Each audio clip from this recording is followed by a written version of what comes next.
Welcome, everybody. We're going to give just a minute to get people signing into the room, but everybody's so excited to be here today and experience, share, and meet each other and learn from each other. And thank you for everyone who's here for coming today. Appreciate it. Pleasure. Yep. All right, while people are coming in, I'm going to do just a little bit of housekeeping. So this is a webinar format. It's being recorded, and you can certainly add questions as we go through the process, and I will do my best to get them answered. I was able to incorporate any questions that you all had submitted in advance to our panelists today, so hopefully we'll get to cover most of them. I've asked them to put their Kolbe in their profile name so you can get a sense of the different levels of Quick Start. I'm the lowest because I'm a 6. And Tom, we have Tom's friend here, so one second.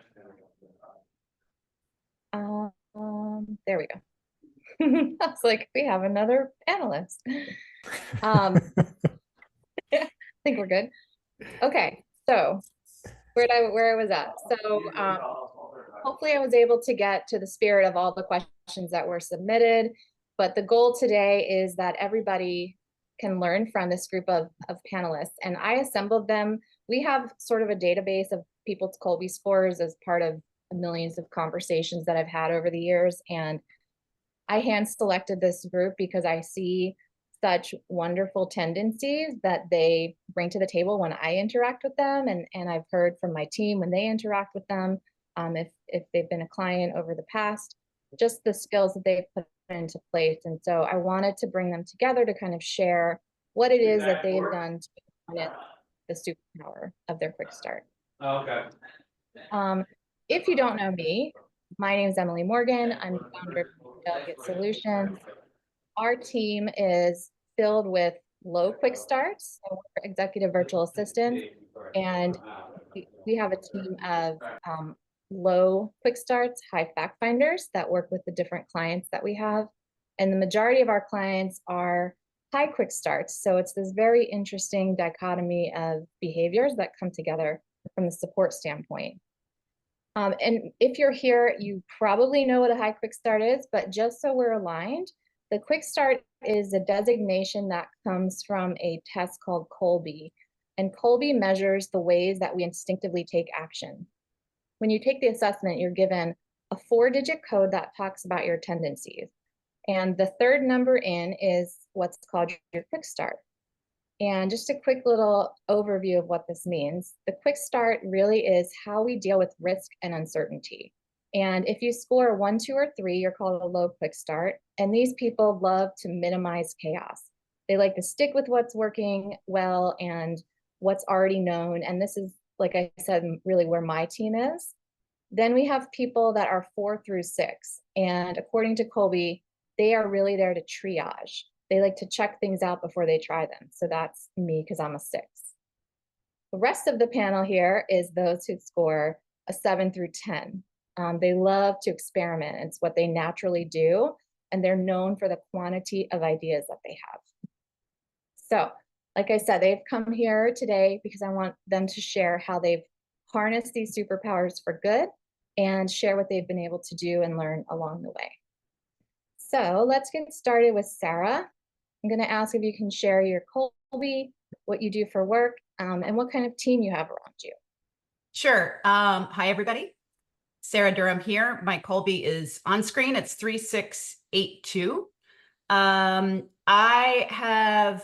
built a business that I founded when I was 24 years old and ran for 30 years, which is a consultancy that works with nonprofits to help them fundraise and communicate effectively. Along the way, while I was doing that, I bought a second agency that builds sophisticated Drupal websites for large-scale nonprofits. Ran both of those businesses in parallel for a few years, sold them both 3 years ago. And now I work as an executive coach, coaching on a very part-time basis, senior leaders in small businesses, most of whom are late-stage career people. And so when I was running my agencies on both companies, I had I had staffs. One staff was about 15 people. The other was about 10 people. In the business I founded, actually both businesses, we used Traction or EOS. And I had an integrator in the business I founded. And then there were other people in the business that I worked with in a supportive way. I also, in parallel to that, had Delegate Solutions and VAs through Delegate, which was great because I was outside of the business and very supportive. Now as an executive coach, I work on my own. I have a VA who I probably have doing some supportive tasks for me 3 or 4 hours a month. Wow. That's me. Awesome. Thanks for sharing. How about you, Ellie? Yeah, pleasure to be here. I've actually recently gone through an exit sale of my company, but the past 20 years, I've had a wealth management firm for entrepreneurs. Uniquely, High QuickStart, Visionaries were most of our clients, going through major life transitions, business exits, whatnot. And I authored the book, The Business Owner's Dilemma. So I spent a lot of time doing keynote speeches and workshops around entrepreneurship, wealth, life planning, and still work with clients in the capacity of strategic planning for planning their life's work and realizing their life's work. Mike Colby is a 7672, as you can see here on the screen. I love the quick start. It's been a lot of fun, and there's times it needs the breaks, but overall, it's been a good thing. My team historically has been higher fact find, higher follow through. Just generally speaking, that's the people I've surrounded myself with.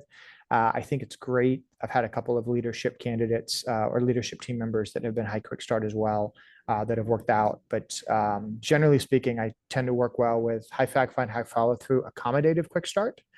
But there's been some exceptions to that. My team today, my direct team members that I work with, I think today are all 7-8 fact find, 7-8 follow through, and 1 to 4 quick start. Yeah.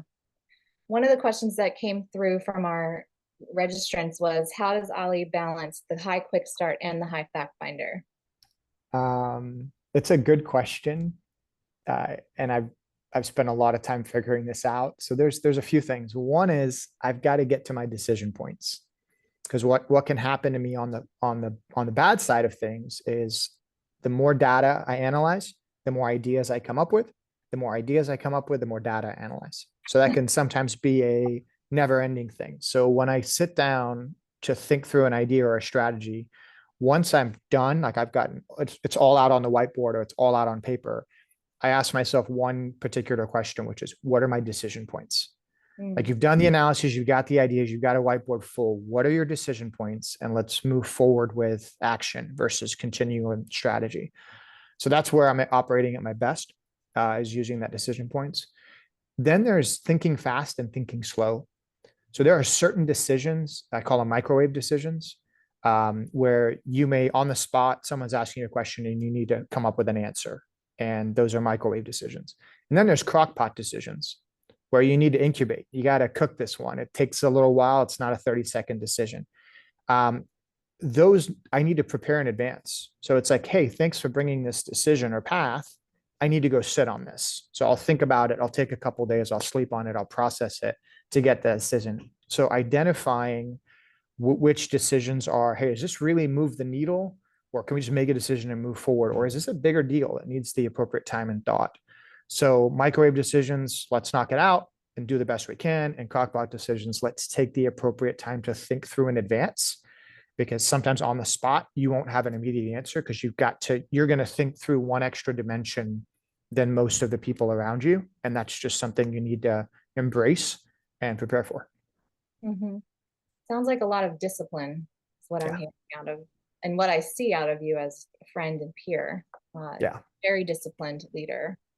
And Ali, just a little quick shout out to his work. He does a lot of work on money and money mindset and money for business owners. So really, really good stuff. I've sat in one of his workshops. Very interesting. All right, Karen. Yes, Karen, how about you? It's hard to follow, Ali, and I wrote down the microwave and the crock pot. Those are great analogies. That's going to be awesome. I will use that. I will steal it. My name is Karen McCann-McClelland.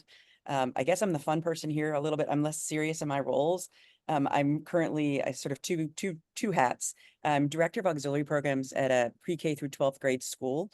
So in that, I get to do all the fun kind of business pieces. I run a $5 million business within a nonprofit school. So it's all those extra services that we provide for the families, including running the school store, the rentals, the aftercare, summer programs.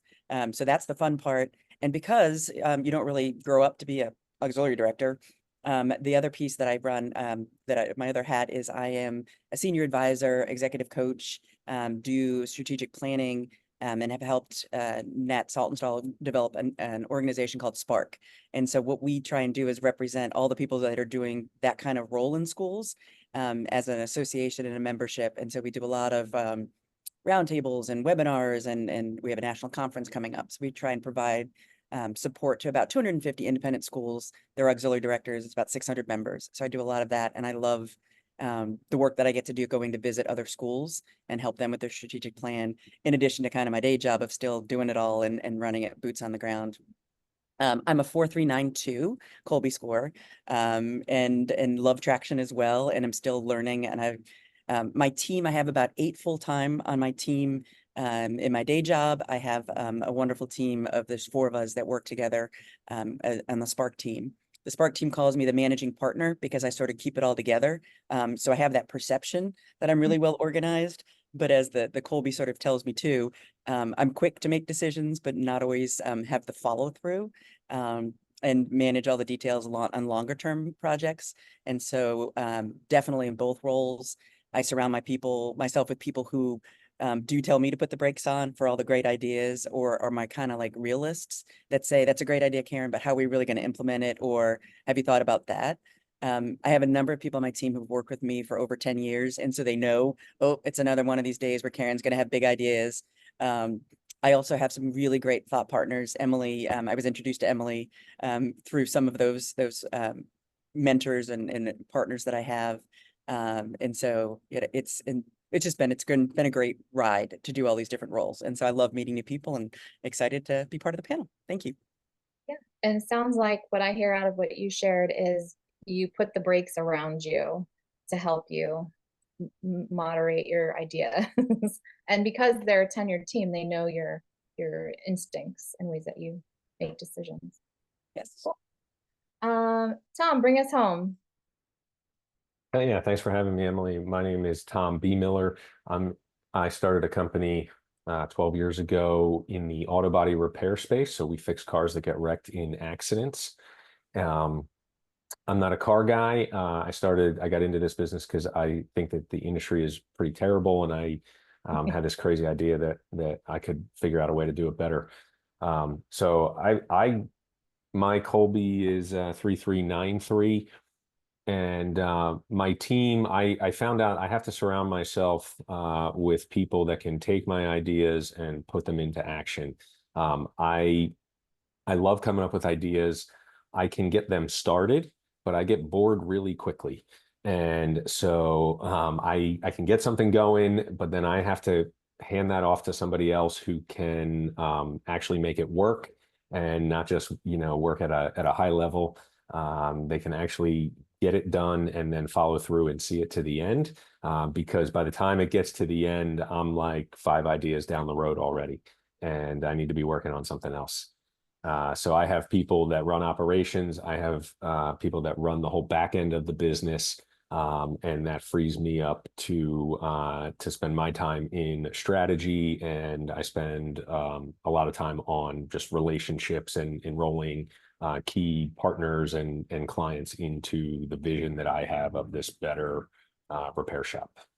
Awesome. Love that. I'd like Yeah. to throw something in there with Tom. You made me think of, I'm a strategic coach. I think, Emily, that's how we met, maybe once upon a time. Someone in coach had said, nothing new without a who. Meaning there has to be, who's the person that's going to handle this? I'm not going to do anything new unless I've got a person that can champion this for me. And that was his motto. And that reminds me of what you just said, Tom. So good stuff. Yeah, that makes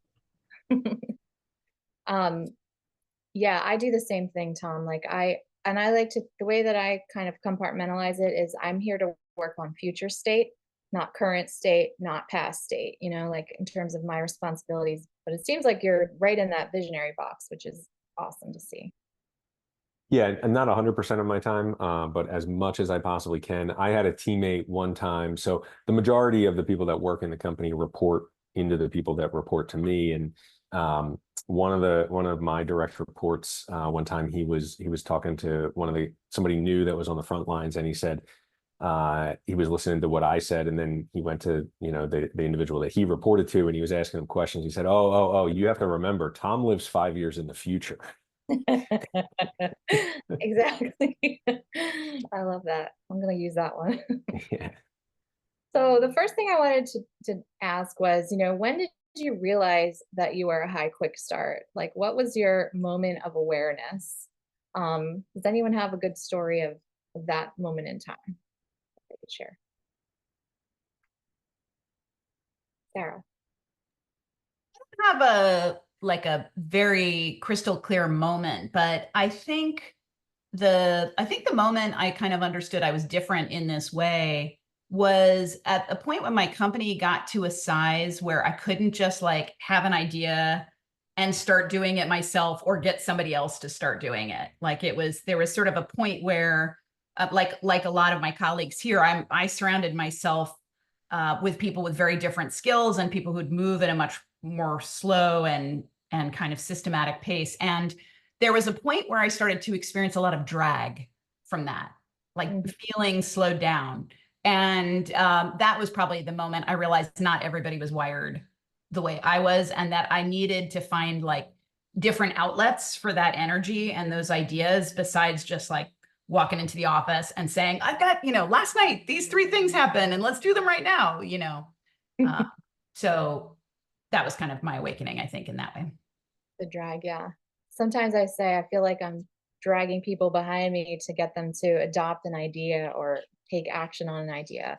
I mean, I have probably all of us, I don't know your teams, Colby's, but my leadership team is like a 1, 2, 3 on a quick start. They are extreme. They like permission almost for things to take action. I don't know if you guys see that, but it's really crazy to see. And I'm not even an extreme quick start, and I still experience that.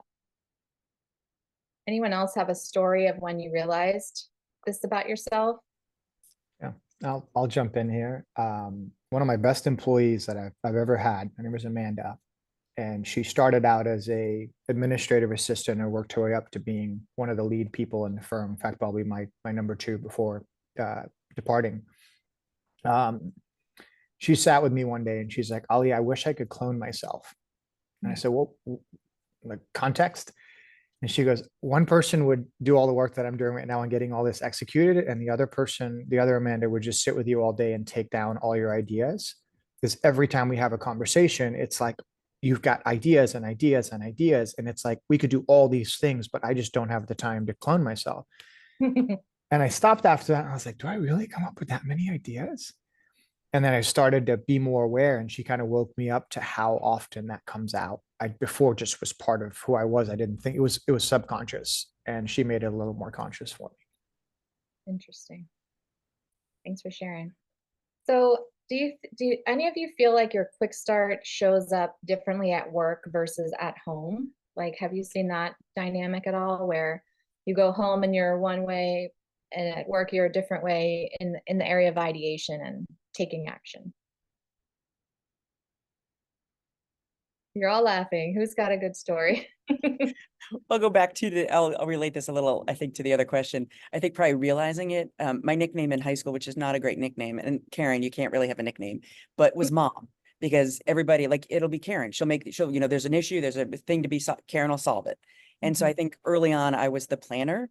I was the one that would take a problem or a solution, like, okay, no, let's do this, let's do that. So there's a little bit of, I would solve the problems. And then my first job out of college, I was working at a consulting firm, and I was just a research analyst, but I found I was always managing up. Like they were not working fast enough on some of these projects. And so I would start solving those kinds of projects, and had other analysts also kind of like managing up, oh, we could do this for this project. And I think that relates a little bit in the home. And I read some of the Colby like articles, like you'll say yes before you even answer the question. Like Emily, you want me on a panel? Sure. What's the panel about? I'll just say yes, because I'll make it work.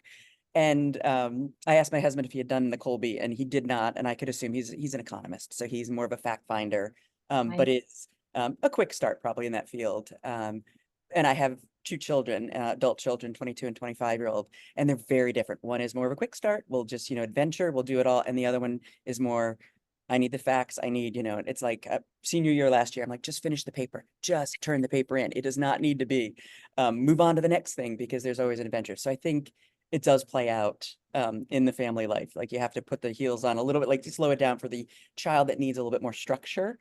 If I'm trying to push it a little bit more, like, oh no, let's just go on an adventure. We don't need to worry about that. Homework will get it done. So it does play out. Transcends. I notice for myself and in work and home that nothing puts me into like a must implement immediately than when someone tells me no, right? Like to an idea. Like you really want to make me do something, tell me no, I shouldn't do it or I can't do it. I'm going to do it. Right. And so I've taught my leadership team, like, don't ever say no. Like, I don't need you to say no. All you're going to do is motivate me. Like, just say, tell me more, or let's talk about it. Has anyone else experienced that or thought through that sort of dynamic?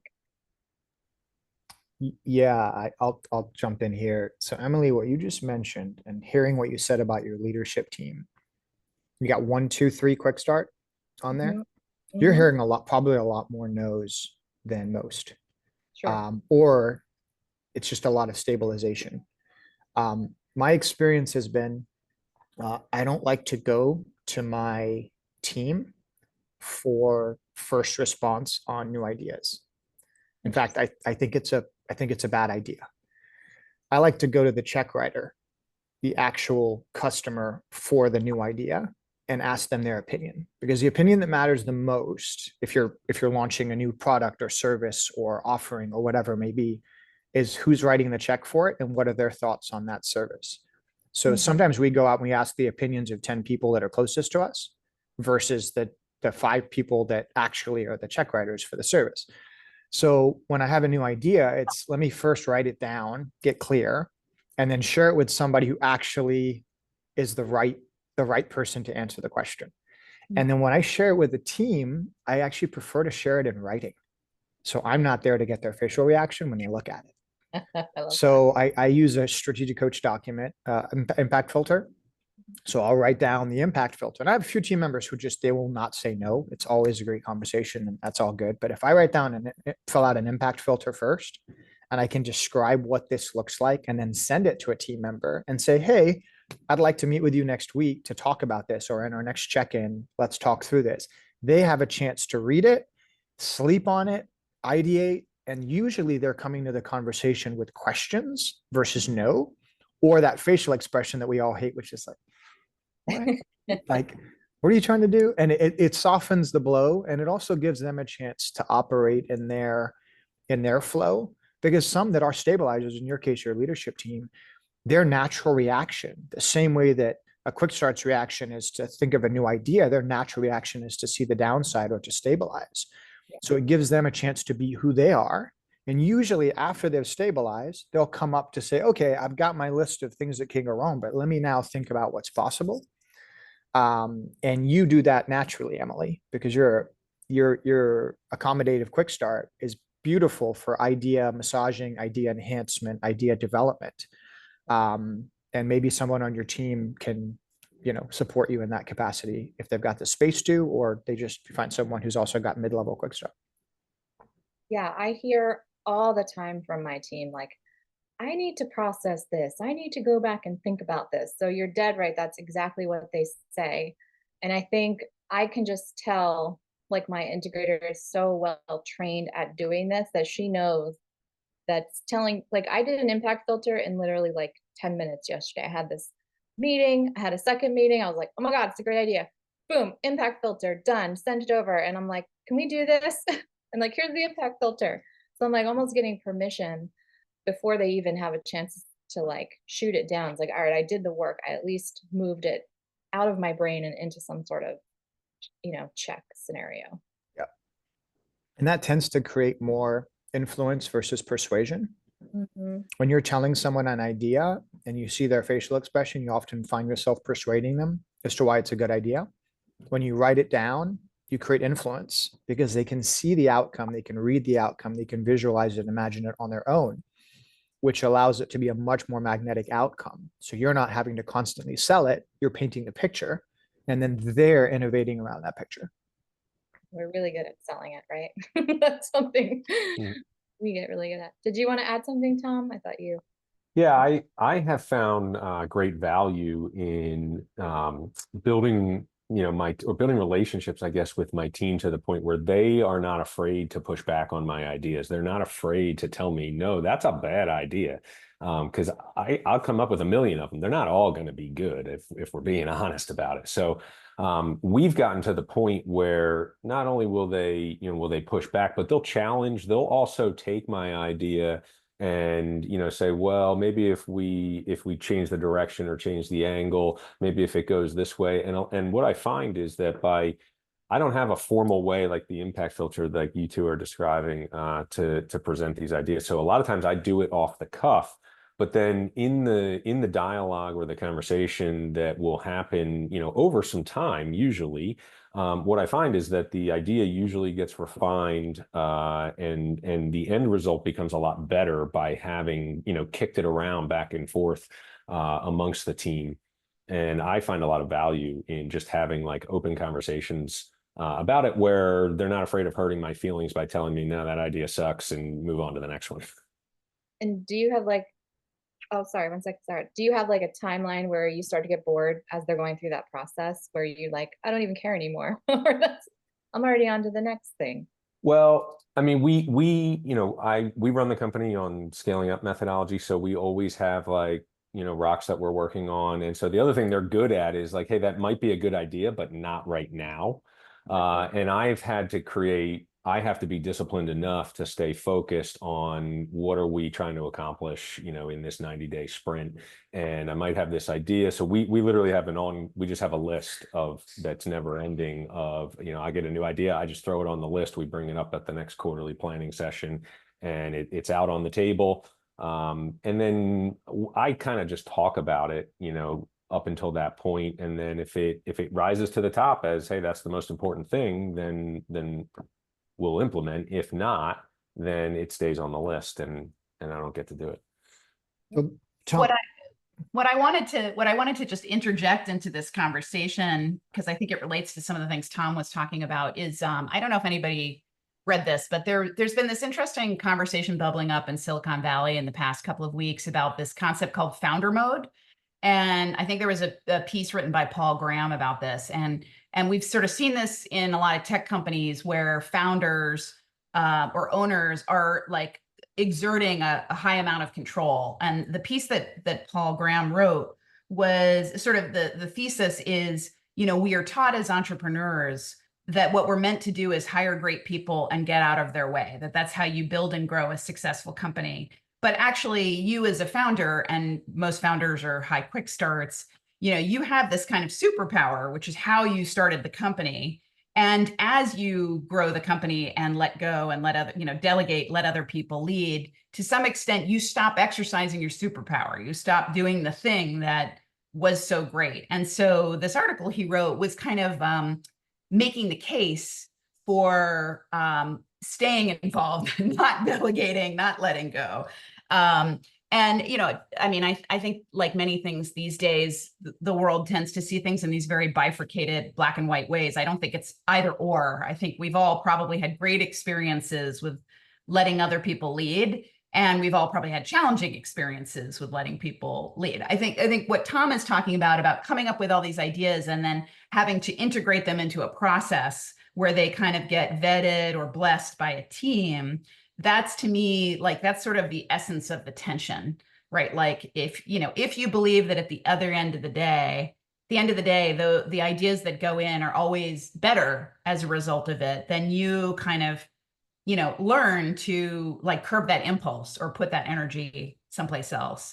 But it also, I think is really reliant on really, not only trusting the people on your team, but really having a very high degree of comfort with like not seeing those millions of ideas get anywhere. you know, being okay essentially with other people being like, no, no, no, not now. You know, as you said, Emily, you know, the best way to get you to go do something is to tell you no. Yeah, my mother knows this. Try it with my son, maybe. Yeah. Um, Question for Tom.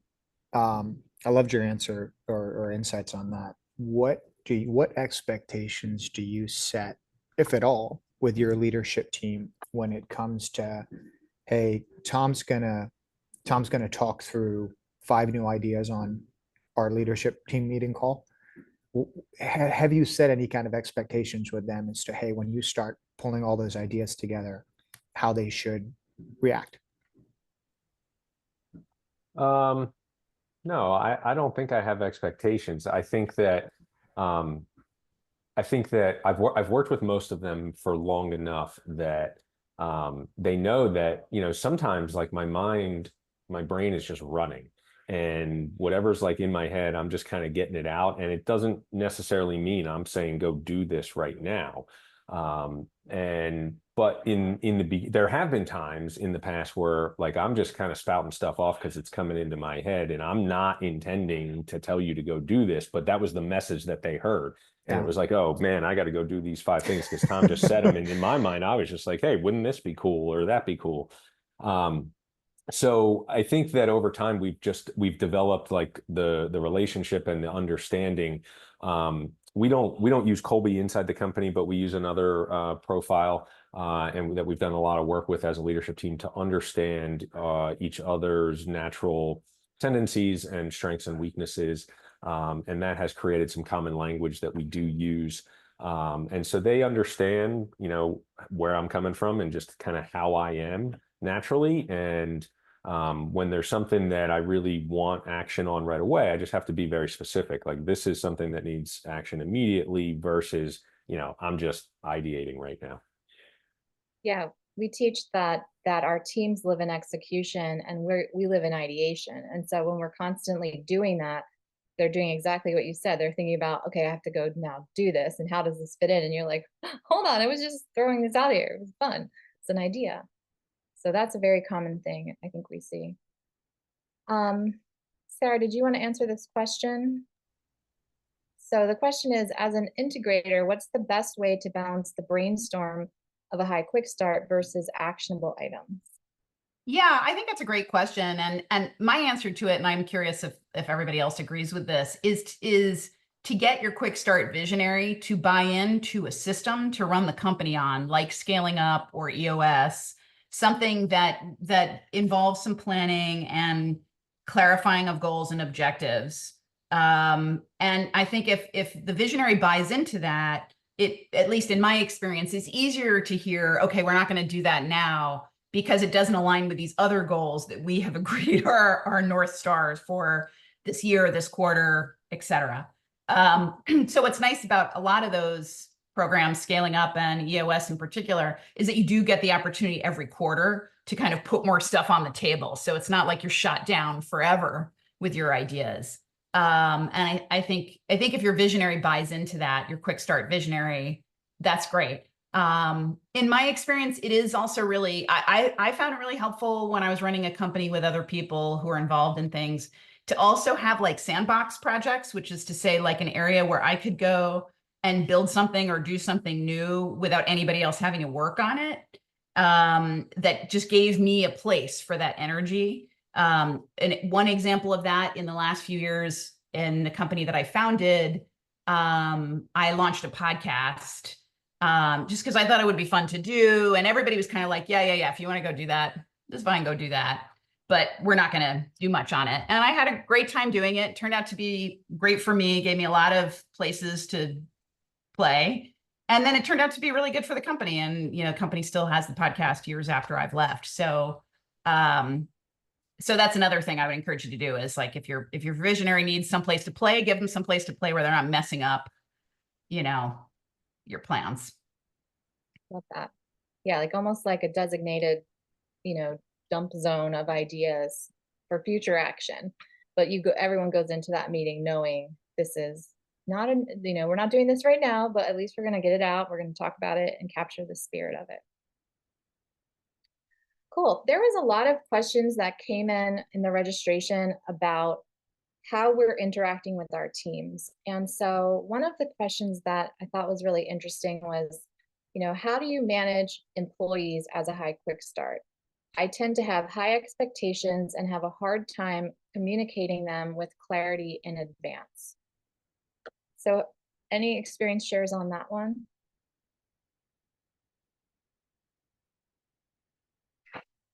Hire a good manager. I was going to say, I don't actually manage employees, so I don't have an answer to that. Thank God. I'll be the first to admit it, right? I'm not the world's best manager. And I've been, I don't know, to 3 or 4 EOS conferences, and I've been using EOS for 7, 8 years in 2 different companies. Or I don't know too many visionaries that are great managers. We're not. It's just not the norm. There's a few, and get a great COO, manager, integrator, whatever the appropriate person is, and make sure that they're delivering the results. Because sometimes you hire somebody and then you let go, but they're not doing a great job managing either, or you're not getting the outcomes that you need. So it's going to be a lift, but just don't make the mistake of trying to do something that's so against the grain for you naturally and put all that pressure on yourself. It probably won't end well.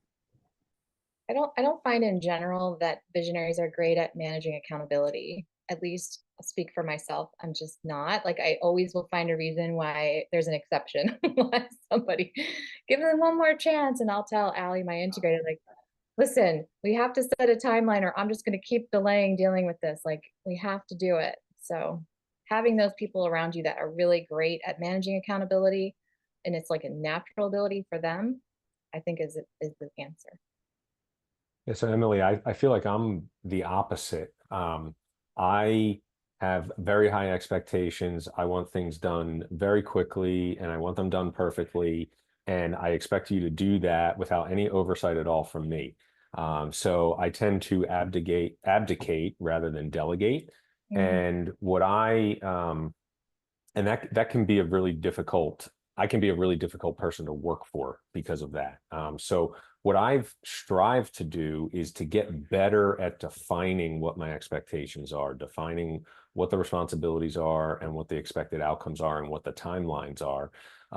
Because I tend to be very vague, and I just expect that you're going to get it and deliver, what I want on schedule or ahead of schedule. And then I get really upset when that doesn't happen.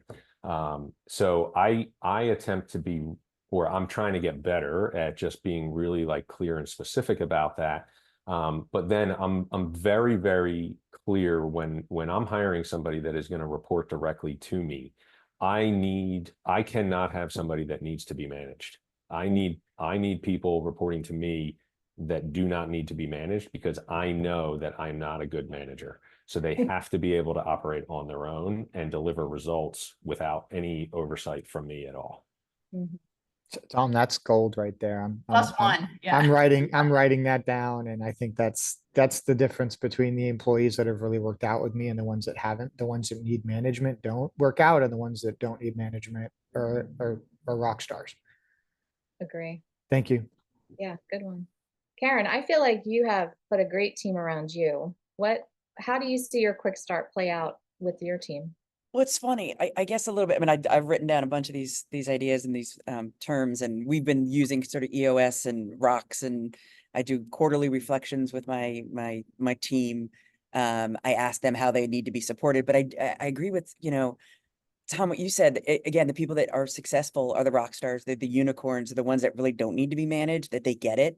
Like, and I'm, again, I've been victim of all the ideas, and then they try and go and run with it. I'm like, wait, no, that wasn't really, or, they're like then talking in the hallway after the meeting, like, I don't understand what she even meant by that. And so one of the great things, Emily, was having delegate solutions to do the class. I guess it was 1.5 years ago now with my team.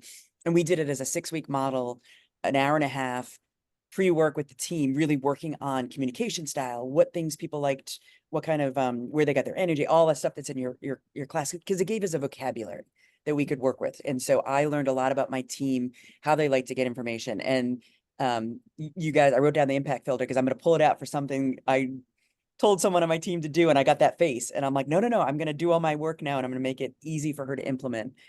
Because it's partly knowing who's on your team, where they are. One of the things I've loved over the 30 years plus that I've been doing this is I do love building teams and building the capacities and helping people. And if it's not a good fit, moving them out. So I think it's some of the tools. I've created a goals matrix.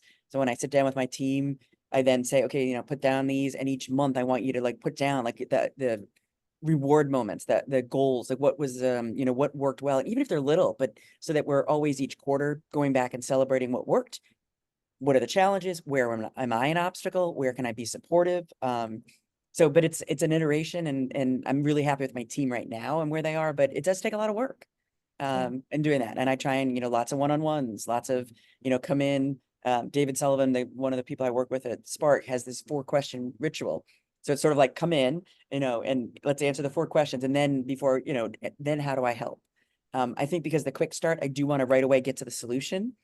And having now been and gone through the executive coaching certification, I'm a little bit more listening. Like, you've got the solution probably in you, Allie, Tom, Emily, Sarah. Like, let's, can you come out? Can I help pull it out of you? And then if not, I'm willing to help. I'm willing to come up with the solution.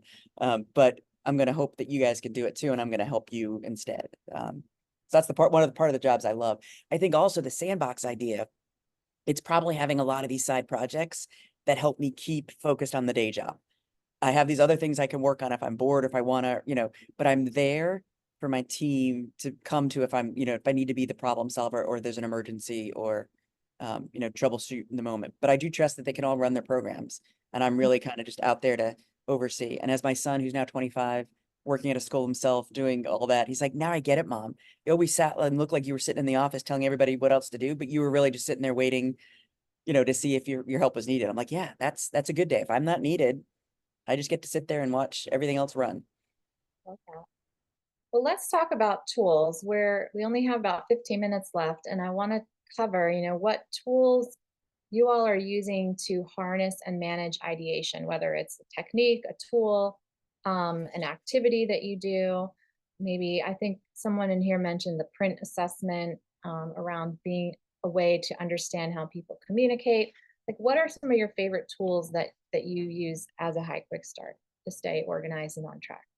Sarah. Yeah, I really wanted to talk about this. I'm dying to hear what everybody else uses. I carry a notebook with me. I've done that since I was 8 years old. I find it really useful just to have a place to like put it down on paper. And then I have a practice of like, when everything on that page has been processed someplace else, I put a check mark on that page of my notebook, and I keep going. I use Notion a lot. I love Notion. I do my long-term, 10-year, 5-year, 1-year, quarterly, monthly, and weekly plans in Notion. It all cascades down, and that really helps me stay focused. I'm a big fan of a Mac-only app called OmniFocus, which is a task management tool.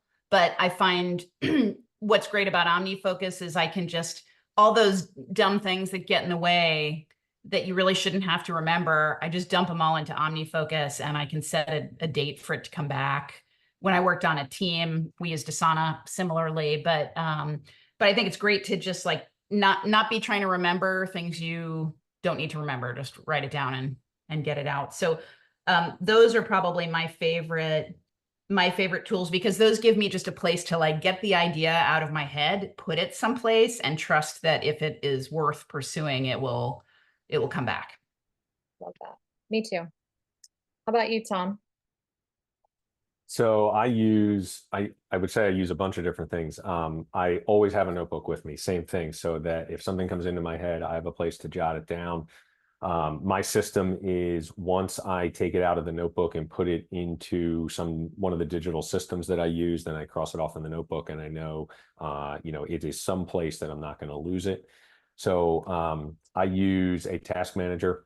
My task manager syncs with the scaling up software that we use. So we run the company on scaling up, and so the tasks sync back and forth, which is really helpful for me.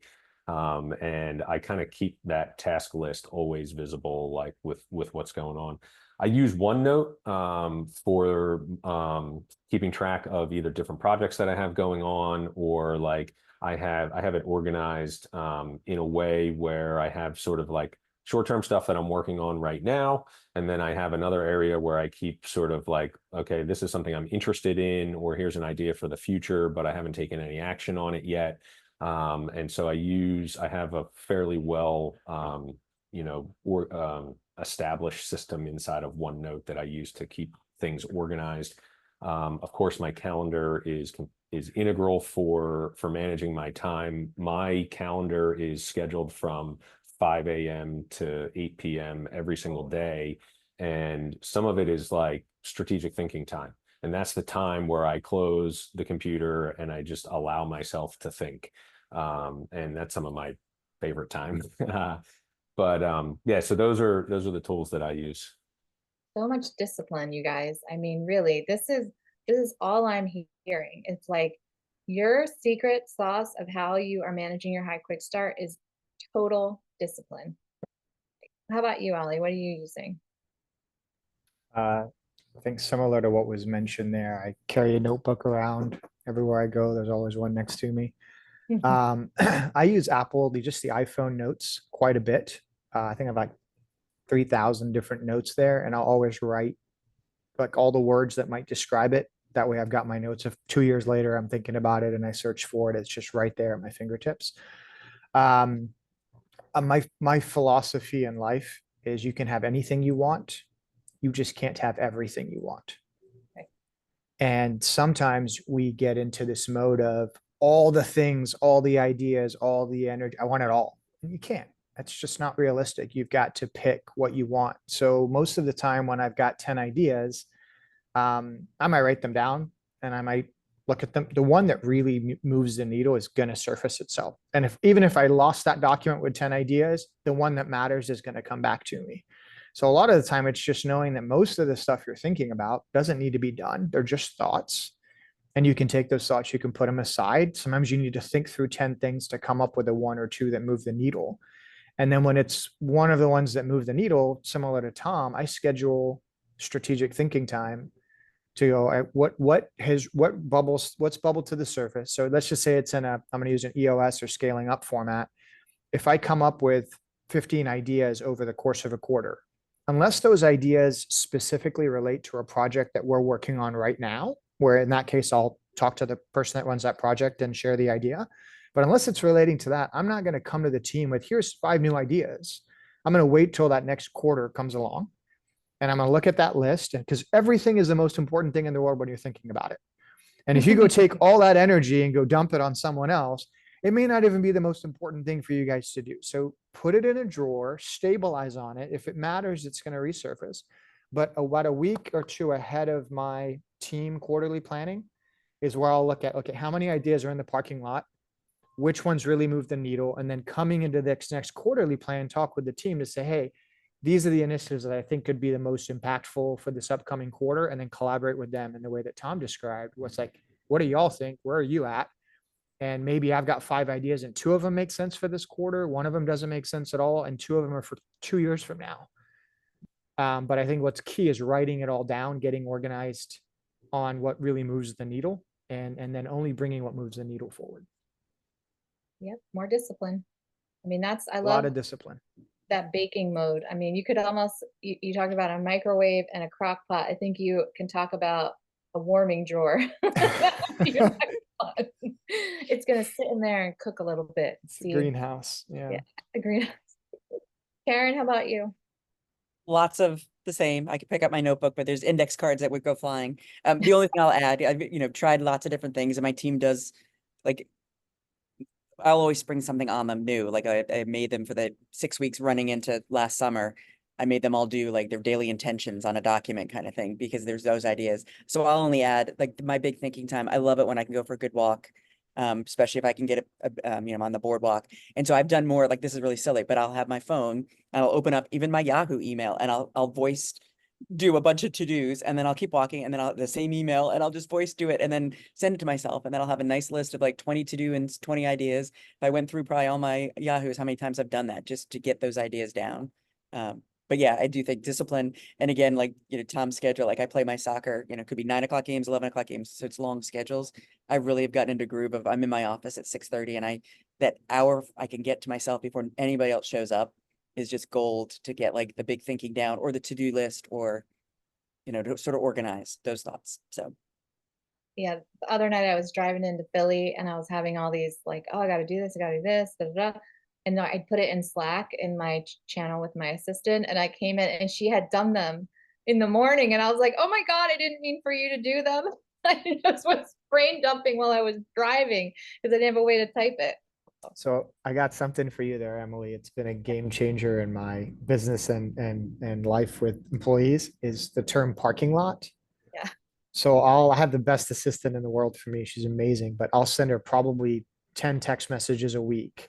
And it just says parking lot panel call with Emily Morgan, right? Just so I just don't want to lose it, but I'm not telling you to go execute upon it. Just put it in the parking lot. And that way they know they might get 8 of them. All they have to do is take those 8 things and put it on a list for the next time we talk, Yeah. versus feeling the pressure of having to go execute upon it. Yeah. I usually will say like not urgent or something, but I wasn't even thinking. I was just like da-da-da, driving, and then came in and she had already like done all the things. So we have like 9 minutes left, and I just wanted to turn a little bit more into personal for anyone that's willing to share. It doesn't have to be your personal relationship, but like how do you maximize your high quick start at home with your kids, with your spouse, with your family? How does that show up for you, and what are some of the ways that you bring that to that relationship that's really positive? And again, I want to focus on the positive side of high quick start.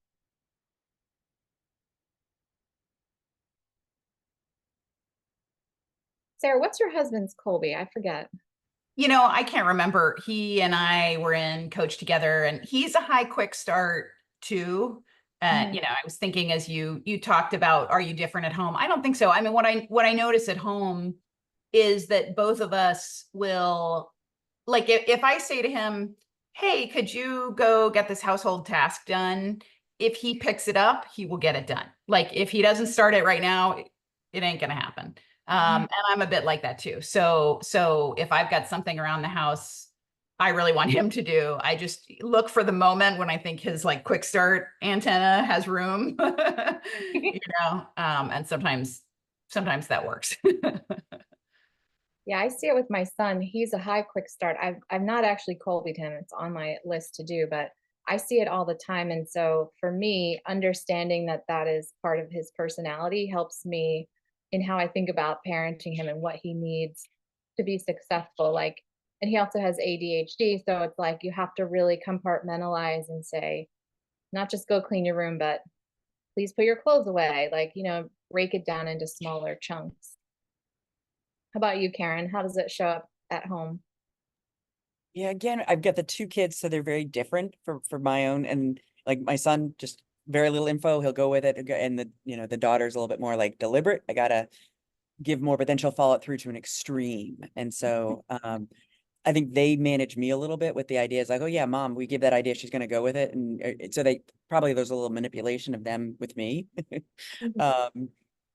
I tend to be planning, like I'm planning vacations, I'm planning adventures, need to always have those on the horizon. I've always been really good as they grew up.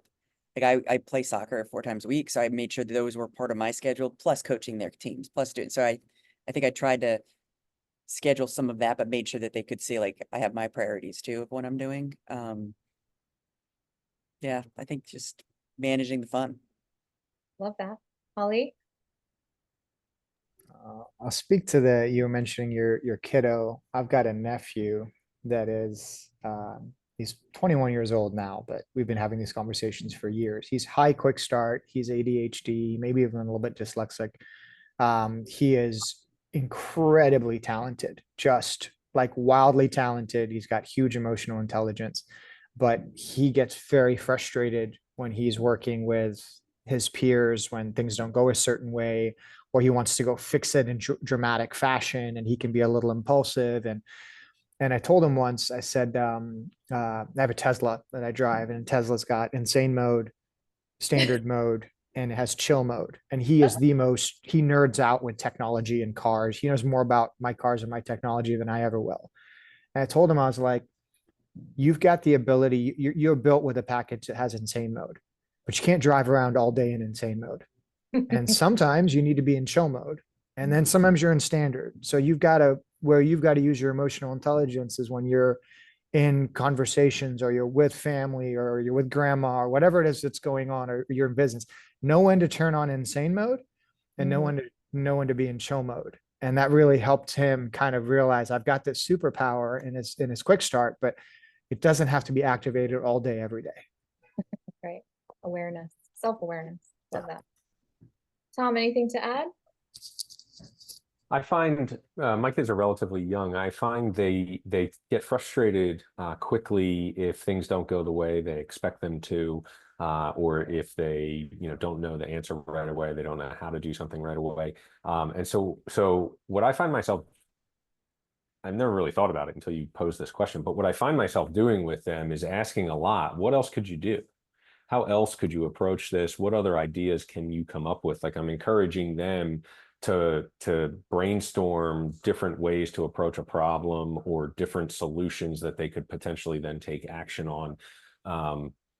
And I don't know if they're high quick starts or not, but that's the way my brain thinks about it is, okay, if this way is not working, what else could we do? And that seems to be what I'm posing to them. So yeah, love that. Sarah says you're going to be a great coach, which is all of parenting. Cool. Well, we're at the end here. I just want to go through and get any closing thoughts, any ideas that came up for you, big ahas from the rest of the panel, or anything you wanted to contribute that maybe we didn't cover today. Karen, could you kick us off? Sure, just a quick start. I have all my notes and I want to jump right in and go get start implementing some of these, or pass on the ideas. So this was a lot of fun.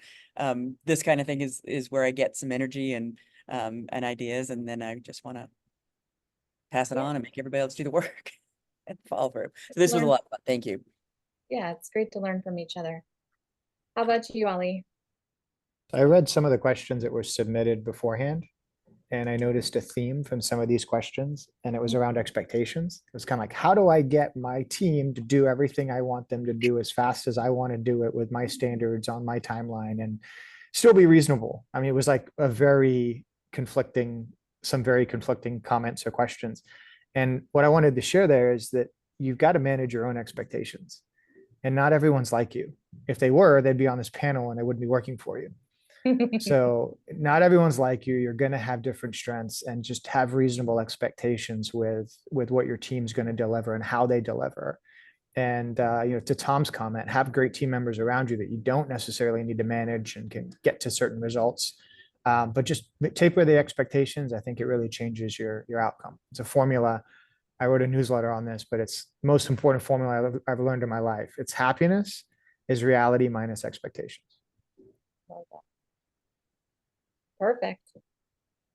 Tom, closing thoughts? Ahas? I really liked when Sarah talked about having those side projects that don't require anybody on your team to participate or take up any of their bandwidth. I've never really thought about that, but as soon as you said that, I was like, oh my God, I do that. I always have something else kind of on the side outside of my, quarterly rocks that we're working on. And sometimes my team will say, why are you working on that? That doesn't relate to, and I'm like, well, I don't know. I just felt like doing this, and we'll see where it goes. Who knows? So it was cool to hear that other people do that, and it's okay. Yeah. Yeah, there's some people that teach visionaries shouldn't take rocks, and I think it's for that reason, because we're working on future state fun things, and maybe 90 days is just too long. I don't. Sarah, bring us home. Key takeaways, ahas. Yeah, I think there are two things for me. The first is that I think we all on this panel have a high degree of self-awareness around this aspect of who we are, and we've all developed a lot of systems to support ourselves and hopefully help the people we work with, work with us. So I think that's really important. I've got a couple of people I coach who have a lot of these tendencies, but maybe they're not so clear on how to harness them. So I think self-awareness and tools is a takeaway. And then the other thing I guess I just want to elevate too is I think it's interesting. We all struggle with managing people. For me, I think I put this in the chat. Managing people was the aspect of running a business that I liked the least. And I want to just share that now in my coaching practice, I mean, I only work part-time and the volume of what I juggle is a lot less, but it's really fun to not have employees. It's really, because then when I have an idea, it's up to me. I got to do it. And that's also a great test. Is just like, am I committed enough to this, to do this?